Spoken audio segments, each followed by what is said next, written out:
ये जो क्वेश्चन है ये गेट मैथमेटिक्स 2001 में आया था और ये क्वेश्चन नंबर 1.2 है, यानी कि सेक्शन फर्स्ट में ही सेकंड नंबर का क्वेश्चन है ये। यहाँ पर जो टी है ये एक लीनियर ऑपरेटर है और इसका जो डोमेन है कॉम्प्लेक्स नंबर्स के n टपल्स हैं और ये जो ऑपरेटर है इसकी जो आइगन वैल्यूज हैं वो n डिस्टिंक्ट आइगन वैल्यूज हैं, यानी कि n टपल हैं जितने हैं उतनी आइगन वैल्यू है और वो भी डिस्टिंक्ट। यहाँ पर ये वर्ड इंपॉर्टेंट है, डिस्टिंक्ट आइगन वैल्यूज। देन आपसे पूछा गया टी इनवर्टिबल है या टी इनवर्टिबल साथ ही साथ डायगोनलाइजेबल है या टी इज नॉट डायगोनलाइजेबल या टी इज डायगोनलाइजेबल। अब यहाँ से इतनी तो बात ठीक है कि अगर इसमें सी और डी में से अगर कोई सा ऑप्शन ट्रू होता है तो एक ऑटोमेटिकली गलत है, क्योंकि यहाँ पर अगर डायगोनलाइजेबल है तो नॉट डायगोनलाइजेबल नहीं होगा, ये वाला मिस्टेक हो जाएगा।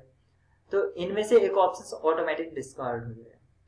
और अगर टी इनवर्टिबल होगा तो फिर हम उसकी डायगोनलाइजेबिलिटी देखेंगे।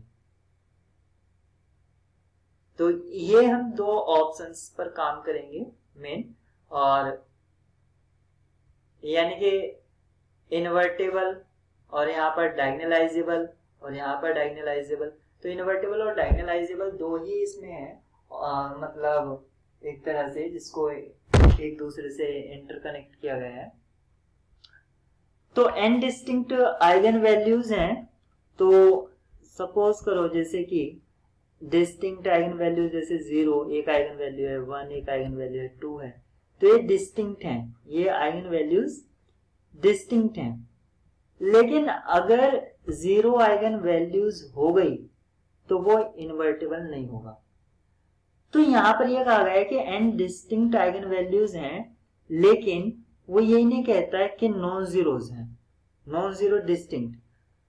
अगर इस केस में 0 है, क्योंकि डिस्टिंक्ट है तो ये भी डिस्टिंक्ट है एक तरह से, और 0 है तो 0 हो गया, तो वो क्योंकि प्रोडक्ट ऑफ आइगन वैल्यूज क्या होता है डिटर्मिनेंट, तो डिटर्मिनेंट 0 हो जाएगा।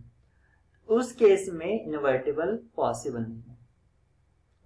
तो डिस्टिंक्ट आइगन वैल्यूज ये इंप्लाई नहीं करती कि वो इनवर्टेबल होगा, तो यानी कि ऑप्शन ए आपका डिस्कार्ड हो। अब जब इनवर्टेबल ही नहीं है तो डायगोनलाइजेबल साथ ही साथ बोला है उसने, तो ये ऑप्शंस तो ऑटोमेटिक डिस्कार्ड हो गया। T is not diagonalisable.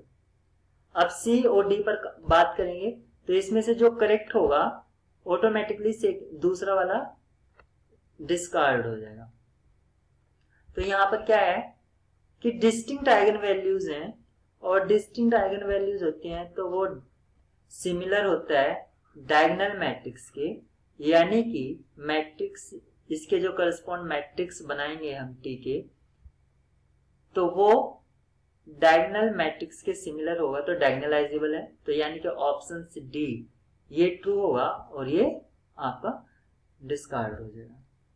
तो आपने देखा कि आइगन वैल्यू 0 भी पॉसिबल हो सकती है, और इस स्टेटमेंट को अगर हम पढ़ें तो ये स्टेटमेंट इसका इम्प्लाई नहीं करते कि टी इनवर्टेबल हो।